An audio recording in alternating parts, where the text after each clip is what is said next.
कुठला एक शाळकरी मुलगा स्वामींकडे आला. अभ्यासात तो खूप मागे होता. शिक्षक रागवायचे, मित्र हसायचे. तो स्वामींसमोर बसून रडत म्हणाला, स्वामी, मला काहीच जमत नाही. मी सगळ्यांपेक्षा कमी आहे. स्वामी समर्थ त्याच्याकडे प्रेमाने पाहून म्हणाले, कमी कोणी नसतं. वेळ कमी दिली जाते. मुलाला ते शब्द नीट समजले नाहीत, पण मनाला धीर मिळाला. त्याने रोज थोडा थोडा अभ्यास सुरू केला. प्रामाणिक प्रयत्न करू लागला. काही महिन्यातच तो वर्गात चांगला प्रगती करू लागला. तो परत स्वामींकडे येऊन म्हणाला, स्वामी, मी बदललो. स्वामी हसून म्हणाले, तू नव्हे, तुझी जिद्द जागी झाली. बोध. स्वामी समर्थ आत्मविश्वास देतात. प्रयत्न आपण करायचे असतात. शिकवण.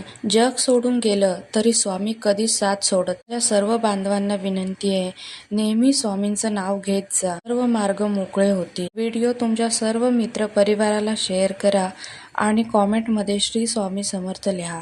तुम्ही स्वामींना मनापासून मानत असाल तर आमच्या चॅनलला सबस्क्राईब करा.